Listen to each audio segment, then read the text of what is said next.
History of Ivory Coast. Published December the 9th, 2017. Special characters are denoted as follows. And. Left and right parentheses. An M dash. The date of the first human presence in Ivory Coast, officially called Côte d'Ivoire, has been difficult to determine because human remains have not been well preserved in the country's humid climate.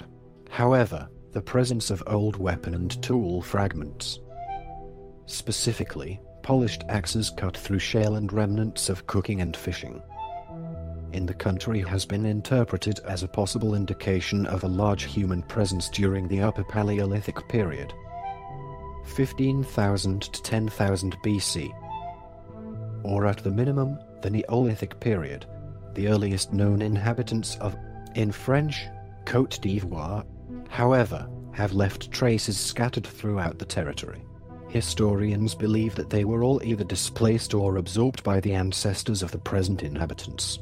Peoples who arrived before the 16th century include the Ehodile, Abo, Catrau, Fresco, Zahiri, Grand Lahu, Iga and Dies, Devo. Part 1. Prehistory and Early History. Little is known about the original inhabitants of Côte d'Ivoire. Historians believe that they were all either displaced or absorbed by the ancestors of the present inhabitants. The first recorded history is found in the chronicles of North African Muslim traders, who, from early Roman times, conducted a caravan trade across the Sahara in salt, slaves, gold, and other items. The southern terminals of the trans-Saharan trade routes were located on the edge of the desert, and from the supplemental trade extended as far south as the edge of the rainforest. The more important terminals, Jen, Gao, and Timbuktu, grew into major commercial centers around which the great Sudanic empires developed. By controlling the trade routes with their powerful military forces, these empires were able to dominate neighboring states. The Sudanic empires also became centers of Islamic learning. Islam had been introduced into the western Sudan by Arab traders from North Africa and spread rapidly after the conversion of many important rulers. From the 11th century, by which time the rulers of the Sudanic empires had embraced Islam, it spread south into the northern areas of contemporary Ivory Coast. Ghana, the earliest of the Sudanic empires, flourished in present-day eastern Mauritania from the 4th to the 13th century. At the peak of its power in the 11th century, its realms extended from the Atlantic Ocean to Timbuktu. After the decline of Ghana, the Mali Empire grew into a powerful Muslim state, which reached its apogee in the early part of the 14th century. The territory of the Mali Empire in Ivory Coast was limited to the northwest corner around Odeon. Its slow decline starting at the end of the 14th century followed internal discord and revolts by vassal states, one of which, Songhai, flourished as an empire between the 14th and 16th centuries. Songhai was also weakened by internal discord, which led to factional warfare. This discord spurred most of the migrations of peoples southward toward the forest belt. The dense rainforest covering the southern half of the country created barriers to large-scale political organizations as seen further north. Inhabitants lived in villages or clusters of villages whose contacts with the outside world were filtered through long-distance traders. Villages subsisted on agriculture and hunting. 5 important states flourished in Ivory Coast in the pre-European era.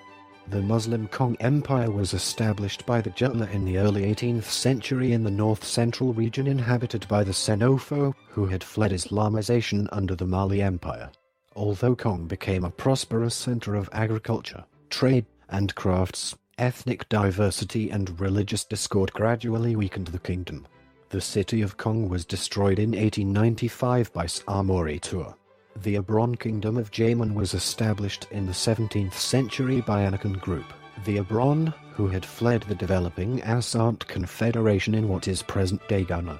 From their settlement south of Bonduk, The Abron gradually extended their hegemony over the Jula and Bonduk, who were recent émigrés from the market city of Begho.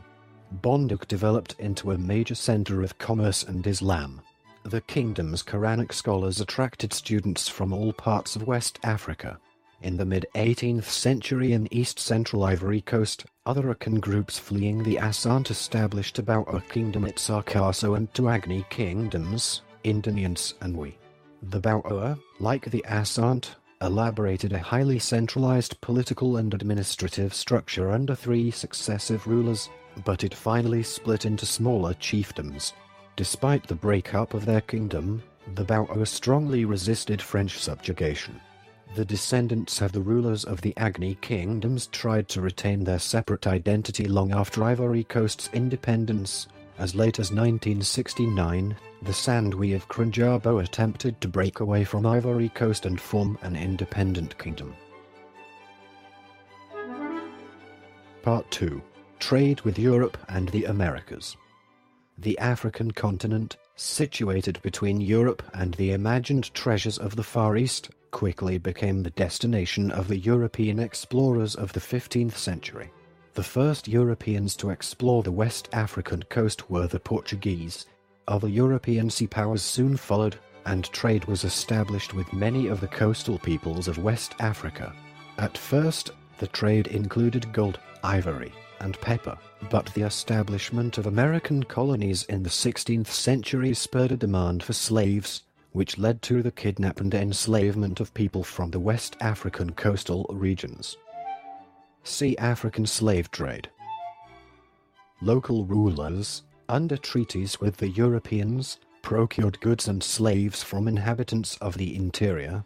By the end of the 15th century, commercial contacts with Europe had spawned strong European influences, which permeated areas northward from the West African coast. Ivory Coast, like the rest of West Africa, was subject to these influences, but the absence of sheltered harbors along its coastline prevented Europeans from establishing permanent trading posts. Seaborne trade, therefore, was irregular and played only a minor role in the penetration and eventual conquest by Europeans of Ivory Coast. The slave trade, in particular, had little effect on the peoples of Ivory Coast. A profitable trade in ivory, which gave the area its name, was carried out during the 17th century, but it brought about such a decline in elephants that the trade itself virtually had died out by the beginning of the 18th century. The earliest recorded French voyage to West Africa took place in 1483. The first West African French settlement, St. Louis, was founded in the mid-17th century in Senegal, while at about the same time the Dutch ceded to the French a settlement at Isle de Gorée off Dakar. A French mission was established in 1687 at Assini, near the Gold Coast. Now Ghana. Border, and it became the first European outpost in that area. Assini's survival was precarious, however, and only in the mid-19th century did the French establish themselves firmly in Ivory Coast. By that time, they had already established settlements around the mouth of the Senegal River and at other points along the coasts of what are now Senegal, Gambia, and Guinea-Bissau. Meanwhile, the British had permanent outposts in the same areas and on the Gulf of Guinea east of Ivory Coast. In the 18th century, the country was invaded by two related Akan groups, the Agni, who occupied the southeast, and the Bols, who settled in the central section. In 1843 to 1844, French Admiral Bout Willaumez signed treaties with the kings of the Grand Bassam and Assini regions, placing their territories under a French protectorate. French explorers, missionaries, trading companies, and soldiers gradually extended the area under French control inland from the Lagoon region. However, pacification was not accomplished until 1915.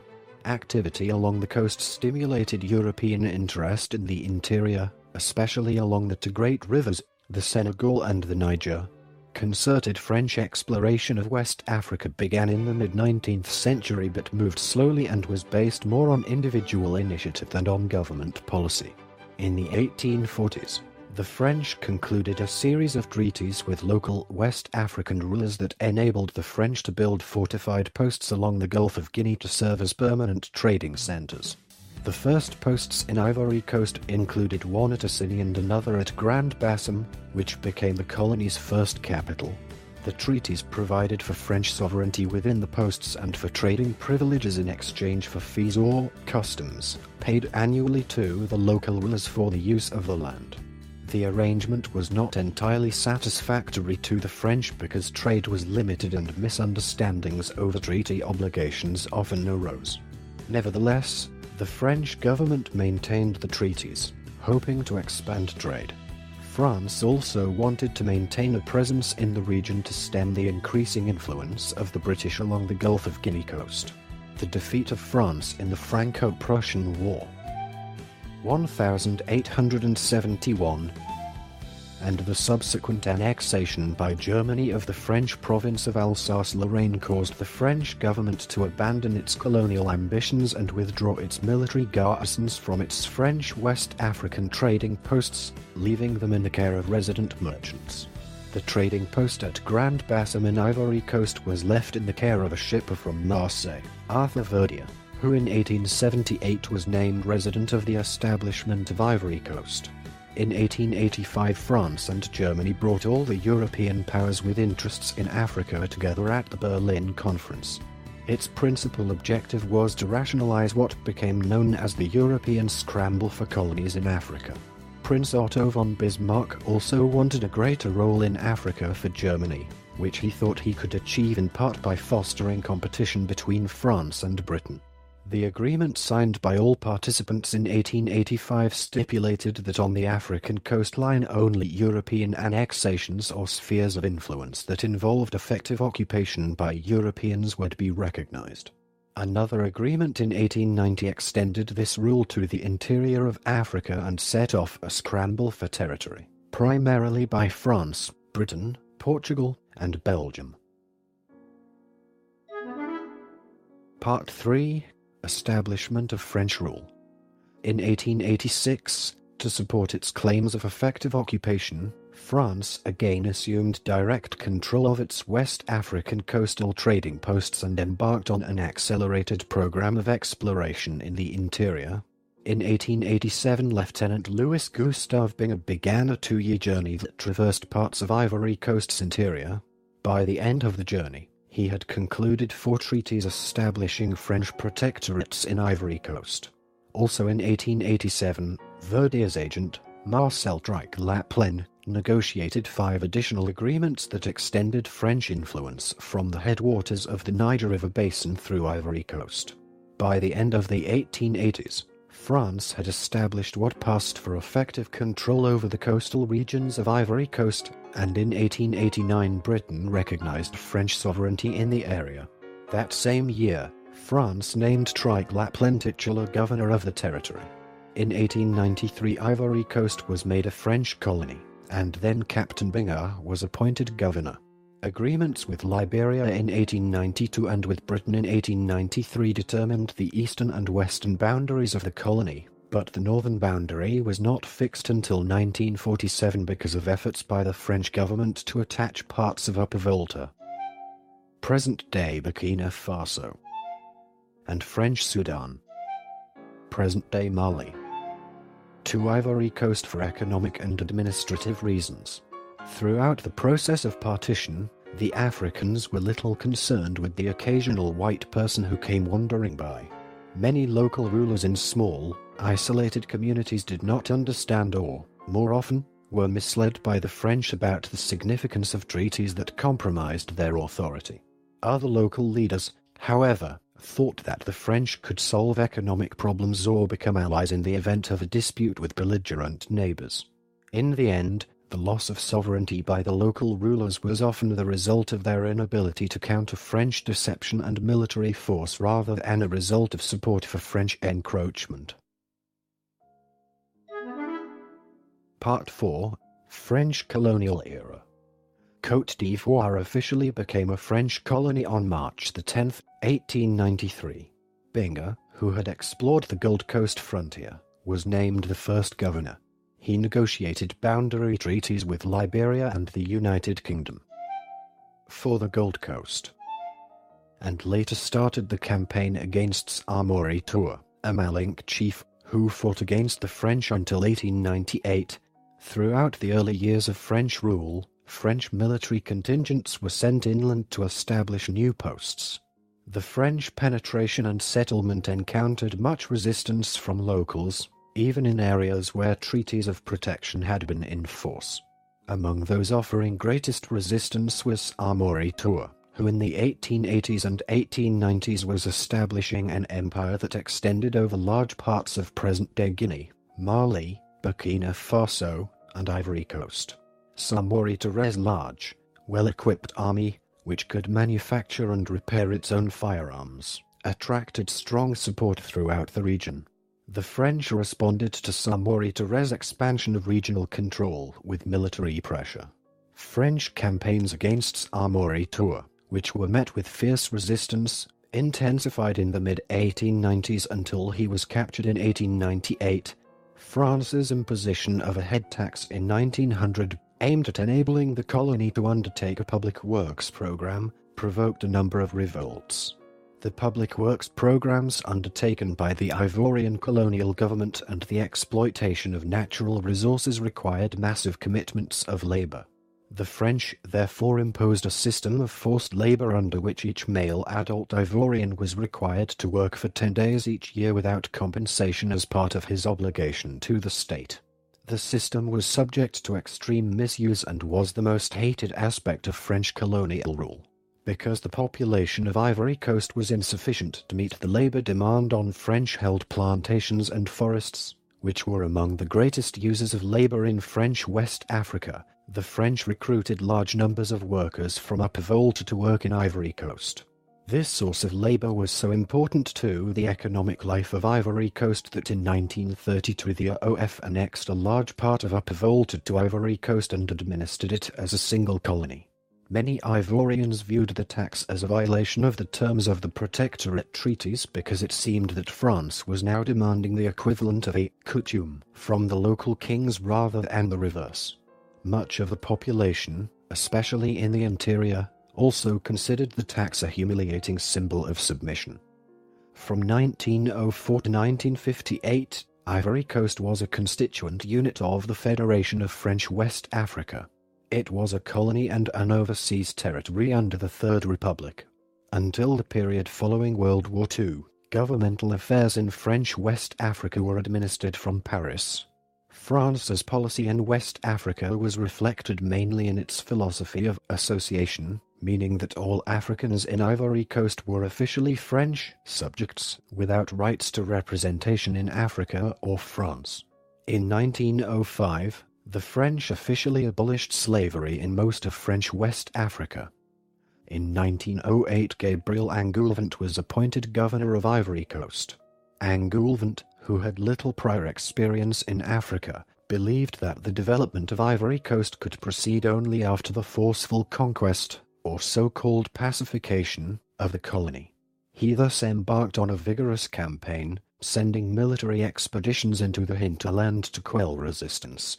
As a result of these expeditions, local rulers were compelled to obey existing anti-slavery laws, supply porters and food to the French forces, and ensure the protection of French trade and personnel. In return, the French agreed to leave local customs intact and specifically promised not to intervene in the selection of rulers. But the French often disregarded their side of the agreement, deporting or entering rulers regarded as instigators of revolt. They also regrouped villages and established a uniform administration throughout most of the colony. Finally, they replaced the coutume with an allowance based on performance.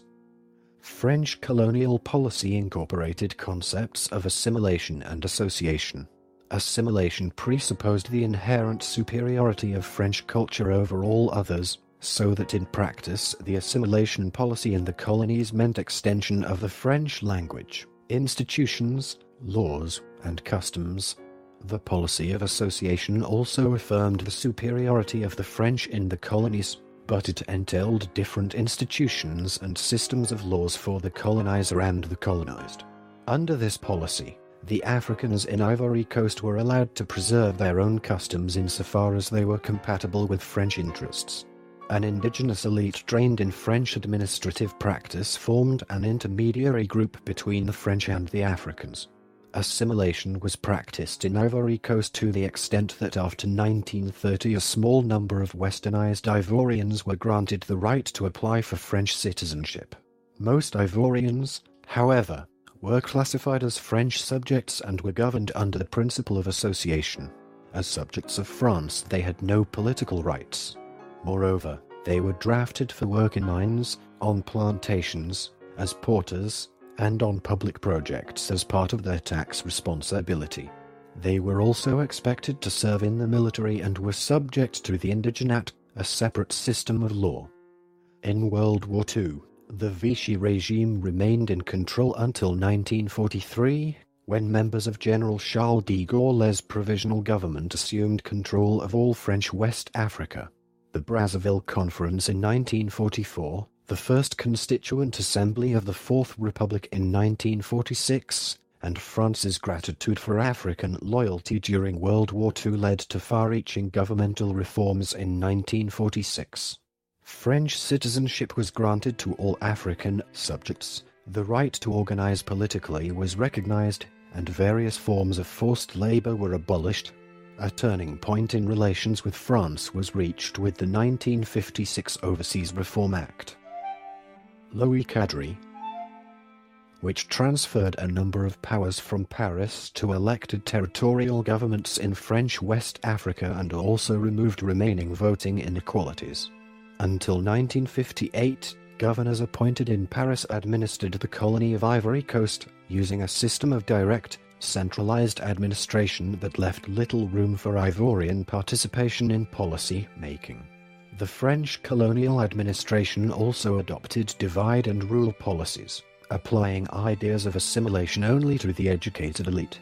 The French were also interested in ensuring that the small but influential elite was sufficiently satisfied with the status quo to refrain from any anti-French sentiment.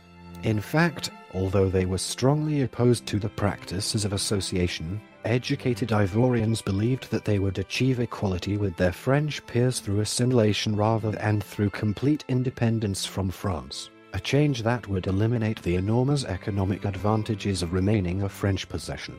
But after the assimilation doctrine was implemented entirely, at least in principle, through the post-war reforms, Ivorian leaders realized that even assimilation implied the superiority of the French over the Ivorians and that discrimination and inequality would end only with independence. Part 5. Independence. In December 1958, Ivory Coast became an autonomous republic within the French community as a result of a referendum that brought community status to all members of the old Federation of French West Africa except Guinea, which had voted against association. On the 11th of July 1960, France agreed to Ivory Coast becoming fully independent. Ivory Coast became independent on the 7th of August 1960 and permitted its community membership to lapse. It established the commercial city Abidjan as its capital. Ivory Coast's contemporary political history is closely associated with the career of Félix Houphouët-Boigny, president of the Republic and leader of the Parti Démocratique de l'Ivory Coast, PDCI, until his death on December 7, 1993. He was one of the founders of the Rassemblement Démocratique Africain, RDA, the leading pre-independence interterritorial political party for all of the French West African territories except Mauritania. Houphouët-Boigny first came to political prominence in 1944 as founder of the Syndicat Agricole Africain, an organization that won improved conditions for African farmers and formed a nucleus for the PDCI. After World War II, he was elected by a narrow margin to the First Constituent Assembly, representing Ivory Coast in the French National Assembly from 1946 to 1959. He devoted much of his effort to interterritorial political organization and further amelioration of labor conditions. After his 13-year service in the French National Assembly, including almost 3 years as a minister in the French government. He became Ivory Coast's first prime minister in April 1959, and the following year was elected its first president. In May 1959, Houphouët Boigny reinforced his position as a dominant figure in West Africa by leading Ivory Coast, Niger, Upper Volta, Burkina, and Dahomey, Benin, into the Council of the Entente, a regional organization promoting economic development.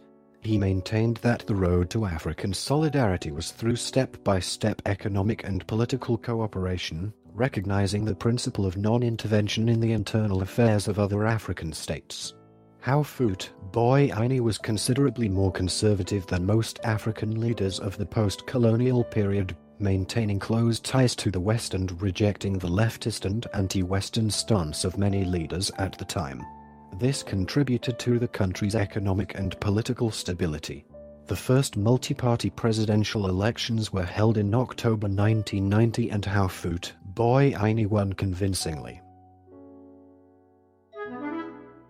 Part 6.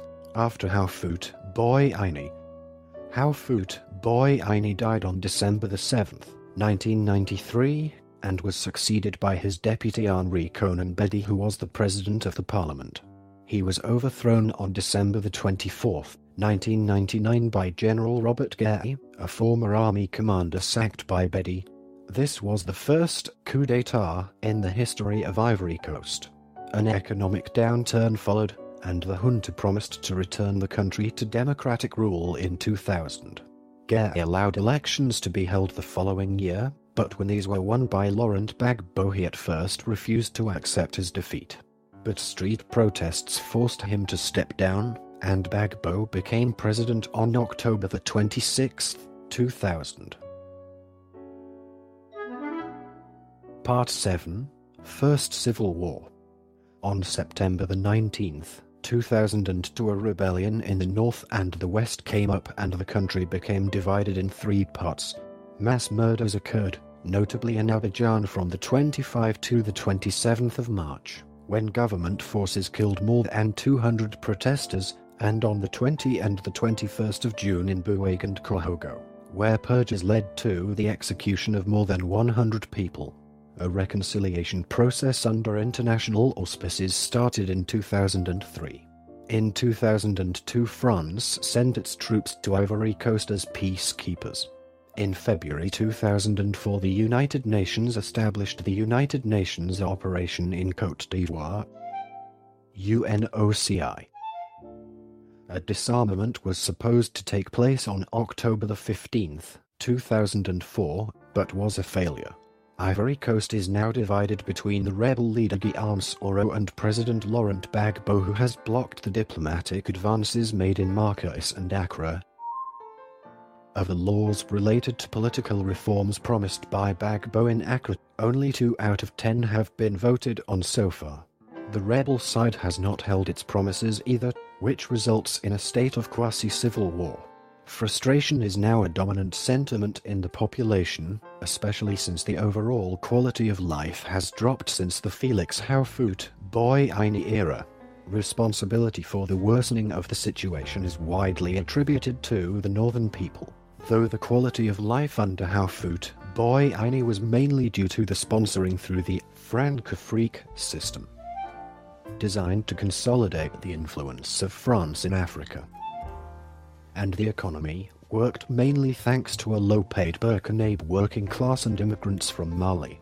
The debt of the country has now risen, civil unrest is occurring daily, and political life has turned into personal struggles for interests.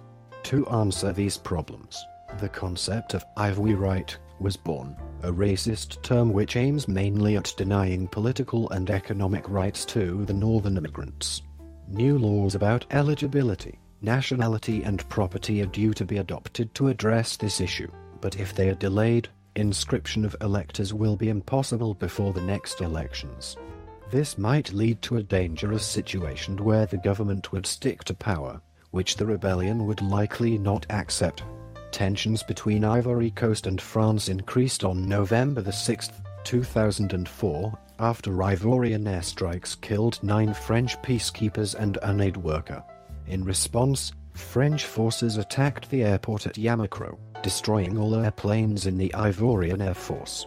Violent protests erupted in both Abidjan and Yamoussoukro, and were marked by violence between Ivorians and French peacekeepers. Thousands of foreigners, especially French nationals, evacuated the two cities.